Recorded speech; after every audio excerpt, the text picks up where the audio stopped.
Hi friend, मैं सुदर्शन कुमार, आपका अपना चैनल SMITI जोन में स्वागत है। आज मैं आप लोगों को रोटरी कन्वर्टर के बारे में बताऊंगा। पिछले क्लास में हम आप लोगों को MG सेट के बारे में बताए थे, उसका वर्किंग को बताया, उसके मेरिट और डिमेरिट की भी चर्चा किए थे। आज चलिए ये रोटरी कन्वर्टर के बारे में बताएंगे कि रोटरी कन्वर्टर कितने प्रकार के होते हैं और इसका क्या कार्य है, इसके मेरिट और डिमेरिट की चर्चा करेंगे। तो सर्वप्रथम ये जान लीजिए कि ये रोटरी कन्वर्टर जो होता है, कन्वर्टर का काम क्या होता है कि एक एनर्जी के एक फॉर्म से एनर्जी के दूसरे फॉर्म में कन्वर्ट करता है। कन्वर्टर का यही काम है, यानी कि एक रूप से वो दूसरे रूप में बदलने का काम करता है। तो उसी तरह ये रोटरी कन्वर्टर है कि ये रोटरी कन्वर्टर क्या करता है, इसको समझिए। ये सिंगल फेज कन्वर्टर होता है और 3 फेज कन्वर्टर होता है। ये दो प्रकार के होते हैं, सिंगल फेज और 3 फेज कन्वर्टर। अब समझ लीजिए कि ये जो है रोटरी कन्वर्टर को और दूसरे नामों से भी जानते हैं, क्या? Synchronous converter. याद रखिएगा, इसको दूसरों नामों से सिंक्रोनस कन्वर्टर भी बोल सकते हैं और ये रोटरी कन्वर्टर भी हो सकते हैं। ये दो प्रकार के होते हैं, सिंगल फेज कन्वर्टर और 3 फेज कन्वर्टर। अभी जो आप ये फिगर देख रहे हैं ना, ये सिंगल फेज कन्वर्टर है। ये जो देख रहे हैं आप, ये सिंगल फेज कन्वर्टर है। ये सिंगल फेज रोटरी कन्वर्टर है। ये सिंगल फेज रोटरी कन्वर्टर है, जबकि ये जो है आपका 3 फेज रोटरी कन्वर्टर है। अब क्रम से देखते हैं कि ये रोटरी कन्वर्टर का क्या काम है। देखिए, ये इसको पहले हम जान लें कि ये जो रोटरी कन्वर्टर होता है, ये क्या करता है, AC को DC में बदलता है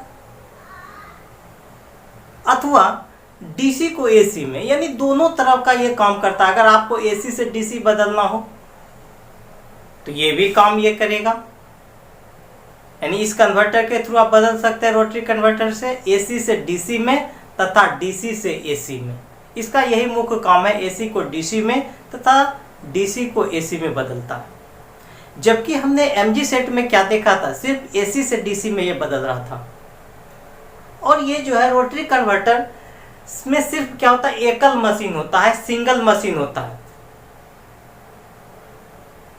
समझ रहे हैं, ये सिंगल मशीन होता है और इसका काम है AC से DC में बदलना तथा DC को AC में बदलना। अब समझ लीजिए कि रोटरी का क्या अर्थ होता है। रोटरी का अर्थ होता है घूर्णन करने वाला युक्ति, यानी क्या होता है, घूर्णन करने वाली युक्ति। रोटरी का अर्थ होता है घूर्णन करने वाली युक्ति, जिसको घुमाया जा सके, जो रोटेट हो सके। अब हम लोग आगे देखते हैं कि यदि DC मशीन के आर्मेचर में, यदि इसका DC मशीन है, इसमें क्या होता है कि हम शंट या कंपाउंड जनरेटर लेते हैं। इसकी संरचना जो होता है, ये सिंगल वाले का, ये सिंगल फेज कन्वर्टर का, जो सिंगल फेज रोटरी कन्वर्टर, इसका जो संरचना होता है, इसकी संरचना होता है शंट या कंपाउंड जनरेटर के समान। अब हम इसमें क्या करते हैं, यदि DC मशीन के आर्मेचर पे, आर्मेचर के दूसरे साइड में, ये कोई भी एक DC मशीन मान लीजिए, ये DC मशीन का ये आर्मेचर है, आर्मेचर का ये एक दूसरा साइड हो गया। इस दूसरे साइड की ओर अगर स्लिप रिंग लगा देते हैं, अगर स्लिप रिंग लगा दिया जाए, ये देखिए, ये है ना, ये दूसरे साइड में लगा दिए, ये आर्मेचर है। यदि आर्मेचर के ये दूसरे साइड में हम लगा दिए स्लिप रिंग, तो यही मेरा कहलाता है रोटरी कन्वर्टर। यानी एक तरफ मेरा आर्मेचर है और एक तरफ मेरा आर्मेचर है, आर्मेचर के दूसरे साइड में यदि हम स्लिप रिंग लगा दें तो यही मेरा कहलाने लगता है रोटरी कन्वर्टर। ठीक उसी प्रकार यहाँ देखिए, आर्मेचर के ये दूसरे साइड में दो तरफ है, एक साइड ये हो गया और एक दूसरा साइड में, दूसरे साइड में यदि हम स्लिप रिंग लगा दिए तो ये रोटरी कन्वर्टर कहलाने लगता है। यदि मशीन को क्या करें, ऐसा लगाने के बाद यदि मशीन को किसी प्राइम मूवर के द्वारा अगर हम घुमा दें तो एक तरफ हमको क्या मिलेगा, DC सप्लाई मिलने लगेगा और दूसरे तरफ हमको AC सप्लाई मिलने लगेगा। यानी एक ही मशीन से हम दोनों तरह का सप्लाई ले सकते हैं, AC और DC दोनों। यही रोटरी कन्वर्टर का मुख्य है। फिर से हम जान लीजिए कि ये रोटरी कन्वर्टर या सिंक्रोनस कन्वर्टर में क्या होता है, एक एकल मशीन होता है, यानी इसकी बात की जाए तो इसमें सिर्फ क्या होता है कि एक मशीन होगा, एक मशीन। रोटरी कन्वर्टर में सिर्फ एक मशीन होता है, सिंगल मशीन। ठीक है, इसमें सिर्फ एक मशीन होगा और साथ ही साथ इसमें एक आर्मेचर यानी वन आर्मेचर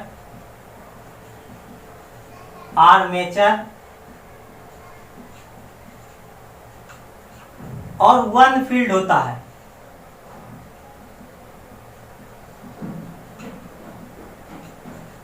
ठीक है, अब ये जो कंबाइंड ये वर्क जो करता है, इसके वर्क को जान लीजिए। यानी इसमें देखिए ये सिंक्रोनस भी है, इसका ये कंबाइंड होता है synchronous motor plus DC generator.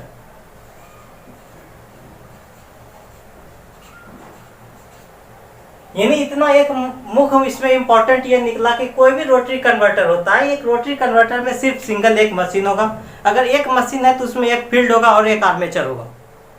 साथ ही साथ ये जो कॉम्बिनेशन है इसमें, यानी कॉम्बिनेशन क्या, एक सिंक्रोनस मोटर और डीसी जनरेटर का कॉम्बिनेशन है इसके बीच में।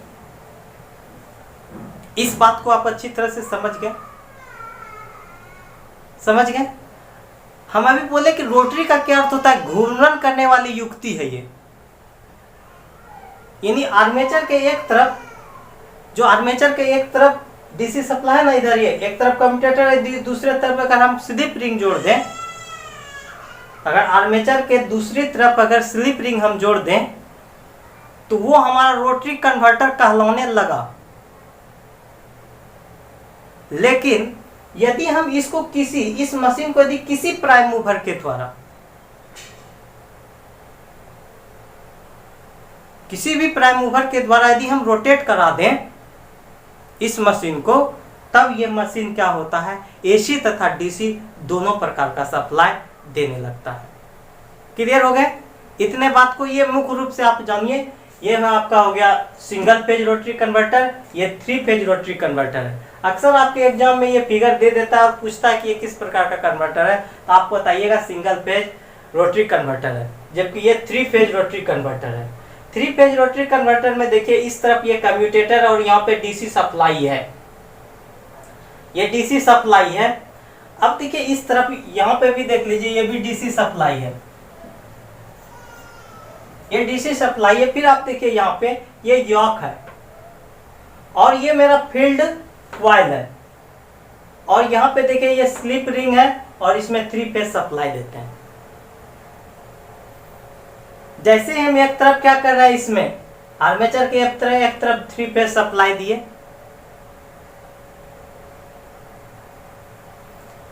दूसरे तरफ देखिए कम्यूटेटर के थ्रू जब कोई भी मशीन है, चाहे वो डीसी हो या एसी हो, आपको पता है कि डीसी जो है ना, आर्मेचर में हमेशा एसी उत्पन्न होता है, हमेशा उसमें विद्युत वाहक बल जो उत्पन्न होगा वो एसी आपका उत्पन्न होगा।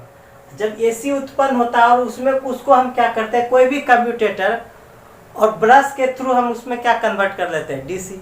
यानी कम्यूटेटर और ब्रश जब लगा देते हैं तो वो हमको क्या मिलने लगता है, डीसी उत्पन्न होने लगता है। ठीक है, तो इसी प्रकार ये फंक्शन करता है। आपको मुख्य रूप से ये जानना है कि ये रोटरी कन्वर्टर ये सिंगल फेज है, ये 3 फेज है। साथ ही साथ आपको ये भी जानना है कि आखिर ये काम कैसे करता है। काम करने की जो बात बताए कि इसमें एक होगा, एक मशीन, एक सिंगल मशीन रहता है और इसमें 1 आर्मेचर रहेगा, 1 फील्ड रहेगा, सिंक्रोनस मोटर तथा डीसी जनरेटर रहता है। अगर इसकी अगर कंस्ट्रक्शन की बात की जाए, इसका कंस्ट्रक्शन होता है डीसी शंट या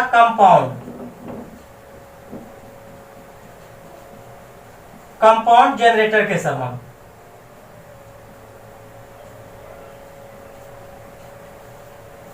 आप इतने ही मुख्य याद रखिए। ये रोटरी कन्वर्टर क्या करता है, दोनों प्रकार का हमको कन्वर्सन देता है, एसी से डीसी में, डीसी से एसी में, याद रखिएगा।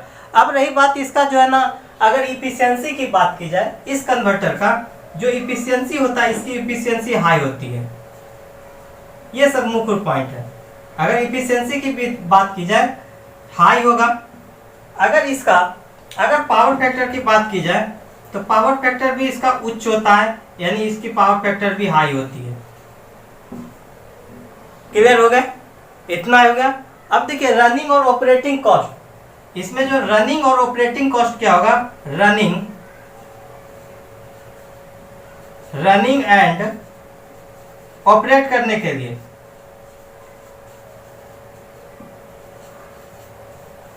रनिंग और ऑपरेटिंग कॉस्ट क्या होता है, इसका लो होता है।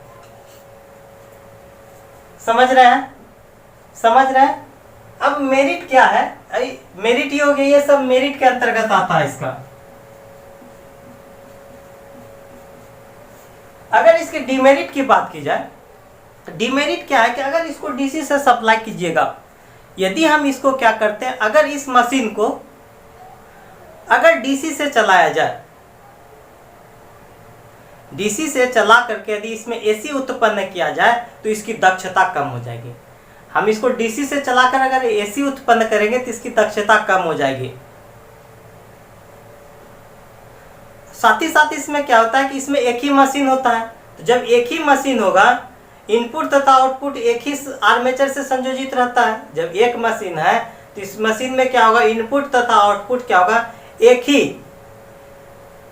ही आर्मेचर से संयोजित होगा। भाई अगर ये एक ही मशीन है तो इस मशीन में इनपुट तथा आउटपुट क्या होगा, सप्लाई एक ही जो है ना आर्मेचर से संयोजित होगा। होने के कारण क्या होता है, इसको एक दूसरे से हम पृथक नहीं कर सकते हैं।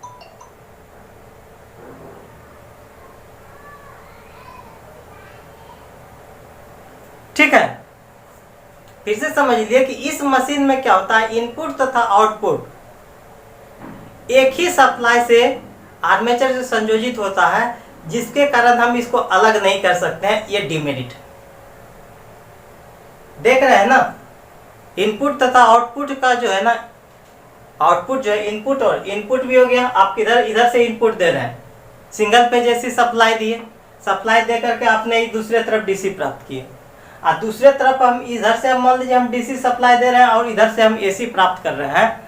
तो इस केस में क्या होगा, अगर आप इधर से डीसी से सप्लाई दे करके, ये डीसी को सप्लाई दिए, डीसी सप्लाई देकर अगर आप एसी प्राप्त करना चाहते हैं तो इस केस में इसकी क्या होगी, दक्षता कम हो जाएगी। जबकि आप एसी सप्लाई दीजिए, 3 फेज सप्लाई दीजिए और डीसी प्राप्त कीजिए, तब उसकी इफिशियंसी आपका बढ़ जाएगी। डिमेरिट यही था इसमें। एक मशीन है तो जाहिर सी बात है कि एक ही आर्मेचर से हमको संयोजित करना होगा, इनपुट तथा आउटपुट। तो जाहिर सी बात है कि इसको क्या करेंगे, एक दूसरे से पृथक नहीं कर सकते हैं। समझ में आ गया? समझ गए? मुख्य रूप से आपको कुछ नहीं याद रखना है। देखिए मेनली एक पहले फिगर याद रख लीजिए, ये फिगर याद रख लीजिए सिंगल का और ये 3 फेज का। और इसमें याद रखिए कि इसमें क्या होता है, एक मशीन होता है, सिंगल मशीन होगा, इसमें एक आर्मेचर होगा, एक फील्ड होगा। ज्यादा आपको याद कुछ नहीं रखना। आर्मेचर के यदि इसमें क्या रोटरी का अर्थ होता है, घूर्णन करने वाली युक्ति। हम आर्मेचर के यदि दूसरे साइड में अगर स्लिप रिंग लगा दें तो वो हमारा रोटरी कन्वर्टर कहलाने लगता है। और यदि हम इसको किसी प्राइम मूवर के द्वारा घुमाने लगे तो ये क्या करेगा, एसी और डीसी दोनों हमको देगा। यही मुख्य फंक्शन है। अब क्या करेंगे, आप 3 फेज इधर से सप्लाई दिए, तो सप्लाई दिए तो इसमें क्या होगा, एसी उत्पन्न होगा। जाहिर सी बात है, जब एसी उत्पन्न होगा, आपको पता है ये कम्यूटेटर है, तो कम्यूटेटर का क्या काम है, कम्यूटेटर और इसमें जो हम ब्रश लगा दिए, कम्यूटेटर का और ब्रश से का काम क्या है, ये कम्यूटेटर का काम है जो एसी है उसको डीसी में बदल देगा। चाहे डीसी मशीन हो, आर्मेचर तो हमेशा एसी ही उत्पन्न करेगा, उसको फिर हम जब डीसी लेना होता है तो उसके साथ हम कम्यूटेटर लगाते हैं। मुख्य बात यही है। अगर हम इधर डीसी से इसको ऑपरेट कराएं तो कम्यूटेटर हमको एसी ही देगा, स्लिप रिंग के थ्रू भी हम एसी सप्लाई लेंगे। बात ये है। क्लियर है?